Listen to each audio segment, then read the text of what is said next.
সন্দেশখালীতে আজকে ডিজি সেখান থেকে বেরিয়ে যান। সন্দেশখালী ছাড়ার আগে অত্যন্ত ইঙ্গিতপূর্ণ এবং গুরুত্বপূর্ণ একটি বক্তব্য যা নিয়ে আলোচনা চলছে। সন্দেশখালী ত্রাস, শেখ শাহজাহান গ্রেফতার হবেন এমনটাই জানিয়ে দিলেন ডিজি রাজীব কুমার। শুনুন কি বলেছেন।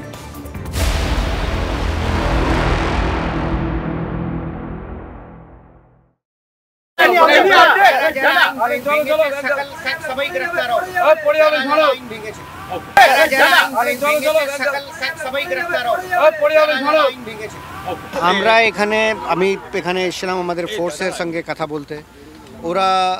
আমরা যে আমাদের দিক থেকে যে করণীয় আছে সেটা ডেফিনেটলি করব। মানুষকে যেটা আছে আমাদের যদি যে সমস্যাগুলো আছে সব রকম সমস্যা ওটা আমরা শোনার চেষ্টা করছি আর ওটা সলভ করার চেষ্টা করব। আমি সকলকে কাছে এটাই অনুরোধ থাকবে আমাদের সঙ্গে যেন সহযোগিতা করে। যদি আমাদের মধ্যে কোনো যদি ওদের অভিযোগ থাকে নিজের হাতে আইন কেউ যেন না নেয়। আর আমাদের সঙ্গে যদি কারো কিছু বলার থাকে, সমস্যা থাকে, আমরা সবসময় প্রস্তুত আছি, সবসময় ওটা ভালো করে দেব। এখনো পর্যন্ত দাঁড়িয়ে শাসক দলের তরফে কোনো একটি শব্দ শেখ শাহজাহানের বিরুদ্ধে বলা হয়নি। সেখানে দাঁড়িয়ে ডিজি রাজীব কুমার পরিষ্কার বললেন শেখ শাহজাহান তাকে গ্রেফতার করা হবে, বা যারা আইন ভেঙেছে তাদেরকে গ্রেফতার করা হবে, কাউকে ছাড়া হবে না। আমি কথা বলবো আমাদের প্রতিনিধির সঙ্গে, সুপ্রিয় রয়েছে সরাসরি।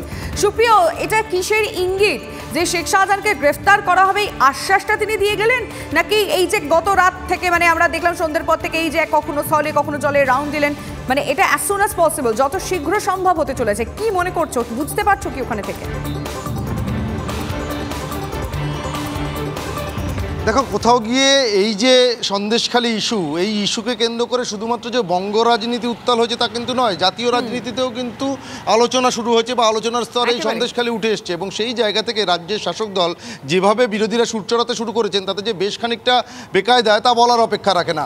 আর সেই জায়গাতে আমরা যেটা দেখলাম যে গতকাল এই প্রথম, অর্থাৎ এক মাসেরও বেশি সময় ধরে এই সন্দেশখালীর ইস্যু নিয়ে যে চর্চা হচ্ছে বা রাজনৈতিক চাপানোতর শুরু হয়েছে তার মধ্যেই গতকাল প্রথম খোদ রাজীব কুমার, রাজ্য পুলিশের ডিজি, তিনি নিজে সন্দেশখালীতে এলেন এবং রাতভর সন্দেশখালীতে তিনি থাকলেন এবং আজ সকালে তিনি এখান থেকে বেরিয়ে একেবারে সোজা নবান্নে চলে গেছেন।